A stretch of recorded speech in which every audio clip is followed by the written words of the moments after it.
अस्सलाम वालेकुम, मैं हूं अरहम खान। आप देख रहे हैं सियासत राउंड अप। सबसे पहले हम बात करेंगे चीफ ऑफ आर्मी स्टाफ और chief of defence forces field marshal Syed Asim Munir की। उन्होंने कहा है कि भारत ने अगर अगली बार जारियत का मुजाहिरा किया तो भारत किसी भी खुद फरेमी या गुमान में ना रहे, क्योंकि पाकिस्तान का जवाब तेज तरीन और ज्यादा शदीद होगा। उनका यह बयान भारत में बिजलियां बनकर गिरा है और गिरना भी चाहिए। चीफ ऑफ आर्मी स्टाफ और chief of defence forces field marshal Syed Asim Munir को गुज़श्ता रोज GHQ में गार्ड ऑफ ऑनर भी पेश किया गया और उन्होंने तालिबान रजीम पर भी वाजे कर दिया है कि भैया आपको फितनाल ख्वारिज और पाकिस्तान में किसी एक का इंतखाब करना होगा, इसके अलावा आपके पास और कोई ऑप्शन मौजूद नहीं है। उन्होंने जो खिताब किया उसमें उन्होंने कहा कि पाकिस्तान अमन पसंद मुल्क है, किसी को भी पाकिस्तान की खुद मुख्तारी, इलाकाई सालमियत पर आंच और हमारे अज़्म को आजमाने की इजाज़त नहीं दी जाएगा और पाकिस्तान का जो तस्वुर है वो नाकाबिले तस्खीर है। कुछ जो इंडियन वज़ीर ख़ारजा हैं उन्होंने भी कुछ एक फजूल सा अजीब सा एक बयान दिया था। वो एक कॉन्फ्रेंस में मौजूद थे इंडियन वज़ीर ख़ारजा और वहाँ पर उनसे फील्ड मार्शल आसिम मुनीर के हवाले से कोई सवाल हुआ और उन्होंने उसके ऊपर एक अजीब सा जो है वो जवाब दिया और उन्होंने कहा कि इंडिया को दरपेश जो है ना वो बेशतर मसाइल वो पाकिस्तान की फ़ौज की वजह से पैदा होते हैं। दहशतगर्दी, तरबियती कैंप और इंडिया के खिलाफ जो नज़रसानी दुश्मनी है ना वो सब पाकिस्तानी फौज से जो है ना जुड़ी हुई और इस तरह का एक अहमकाना और गैर जिम्मेदाराना सा उन्होंने बयान दिया, जिसके ऊपर तर्जुमान दफ्तर खारजा उनकी जानिब से भी रद्द अमल दिया गया और उन्होंने जो इंडियन वज़ीर ख़ारजा SJ जयशंकर उसके ऊपर जो रद्द अमल दिया वो आपके साथ शेयर करते हैं। उन्होंने कहा कि फील्ड मार्शल सईद आसिम मुनीर और फौज से जो मुतालिक बयान है वो इंतहाई इश्तियाल अंगेज, बेबुनियाद और गैर जिम्मेदाराना है, जिसको पाकिस्तान सख्ती से मुस्तरद करता है। ये तो थी तमाम तर जो तफसीलात थी वो आपके सामने हमने रखी। अब बात करते हैं पाकिस्तान तहरीक इंसाफ की।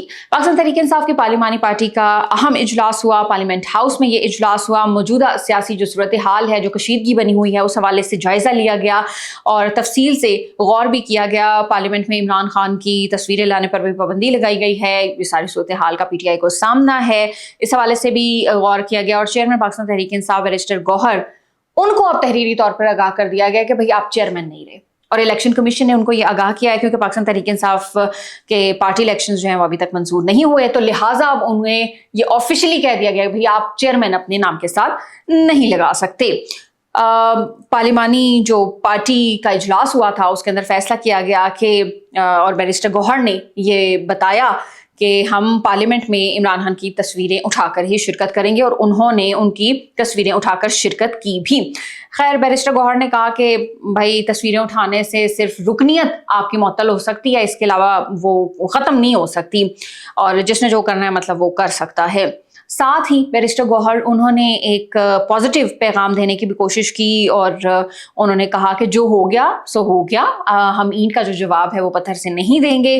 कुछ लोग गलतफहमियां पैदा करना की कोशिश कर रहे हैं और तो हम उन लोगों को गलतफहमियां पैदा करने की जो है ना वो कोशिश उनकी नाकाम बनाएंगे। बातचीत का उन्होंने कहा कि भाई हमने तो कभी नहीं कहा कि बातचीत नहीं होनी चाहिए, यानी एक पॉजिटिव जो है वो रवैया इख्तियार किया गया बैरिस्टर गौहर की तरफ से। देखते हैं कि अब आगे जो है ना इसके ऊपर डेवलपमेंट क्या होती है।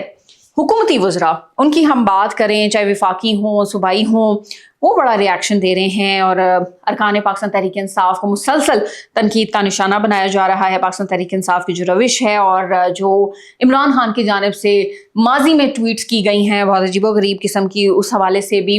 और तलाल चौधरी उनका जिक्र करते हैं। सबसे पहले तो उन्होंने कहा कि पाकिस्तान तहरीक इंसाफ के जो बाहर लोग मौजूद हैं, यानी पाकिस्तान से जो बाहर लोग मौजूद हैं, उनको भी जेल में बैठे हुए शख्स ने जहनी मरीज बना दिया है।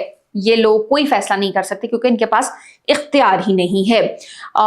मरियम औरंगजेब उनकी बात करें तो उन्होंने भी इमरान खान को जहनी मरीज दोबारा से कहा और उन्होंने कहा कि इमरान खान अना और पागलपन का जो उनका सिलसिला है ना ये कोई नया नहीं है। मुल्क दुश्मन के खिलाफ जो नेक्सस बनाकर मुल्क के खिलाफ दुश्मनी करेंगे तो वो आज़ादी इजहार राय नहीं होगा। अज़मा बुखारी उनका जिक्र करते हैं, उन्होंने कहा कि भाई जब एक जहनी मरीज मुजरिम की बहन खुद उनसे मुलाकात करके बाहर आकर कह रही है कि भाई मेरा भाई डिप्रेशन में है, मेरा भाई बेचारा जहनी मरीज है, और वही अल्फाज अगर हम दोहराते हैं तो फिर ये पिट स्यापा क्यों करते हैं।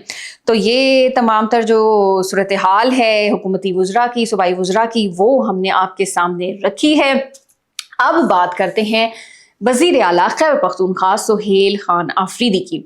انہوں نے کہا ہے کہ خیبر پختونخوا میں دہشت گردی کے خلاف جو بھی پالیسیز بنائی جائیں تو اس میں صوبائی جو حکومت ہے اس سے مشاورت ضرور کی جائے، اور جو بھی پالیسیز ہیں ان کو نئے طریقے سے جو ہے نا ڈیولپ کیا جائے، اس میں پارٹیز لوگوں کی جو مشاورت ہے نا وہ بہت ضروری ہے۔ ایک یونیفارم پالیسی بنائی جائے، اور ہم آپ کے ساتھ چلنے کو تیار ہیں، ہم آپ کو صرف یہی بات سمجھانے کی کوشش کر رہے ہیں کہ بھائی آپ جو پالیسی بنائیں اس میں ہمیں بھی ساتھ شریک رکھیں۔ ابھی تک تو اس حوالے سے کوئی ڈیولپمنٹ نہیں ہوئی، لیکن حکومت اس کا یہ موقف ضرور ہے، دہشت گردی کے خلاف آہنی ہاتھوں سے نمٹنا ہے، بات چیت کا کوئی آپشن موجود نہیں ہے، کیونکہ جو دہشت گرد ہیں، شدت پسند ہیں، وہ حملہ کرتے ہیں، ہمارے جو جوان ہیں ان کو وہ شہید کرتے ہیں، تو یہ حکومت کا تو یہ موقف ابھی تک رہا ہے۔ تو دیکھتے ہیں کہ اس کے اوپر آگے کیا ڈیولپمنٹ ہوتی ہے۔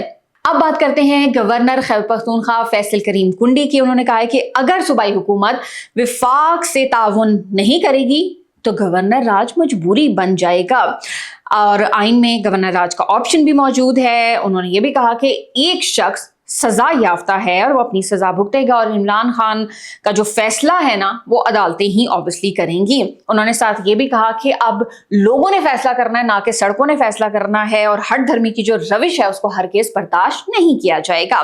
آخر میں اب بات کریں گے، پہلے بھی یہ خبر ہم نے آپ کے ساتھ شیئر کی تھی، اس میں کچھ فردر ڈیولپمنٹ ہوئی ہے، وہ آپ کے سامنے ہم رکھتے ہیں کہ خیبر پختونخوا میں 9 اور 10 مئی کے جو مقدمات ہیں اس کو واپس لینے کا فیصلہ کیا گیا تھا۔ گزشتہ ہفتے جو صوبائی کابینہ کا اجلاس ہوا تھا اس میں یہ فیصلہ کیا گیا تھا، اور اب اس مقصد کے لیے مردان کی جو انسداد دہشت گردی عدالت ہے اس میں انعام یوسف زئی ایڈوکیٹ ان کو حکومت کی جانب سے اسپیشل پروسیکیوٹر مقرر کیا گیا ہے، جبکہ جو دیگر شہر ہیں ان میں بھی مقدمات واپس لینے کے لیے خصوصی پروسیکیوٹرز تعینات کیے جائیں گے۔ یہ تھا آج کا سیاست راؤنڈ اپ۔ انشاءاللہ اگلے ایپیسوڈ میں آپ سے پھر ملاقات ہوگی۔ اپنا بہت سارا خیال رکھیے گا۔ پاکستان زندہ باد۔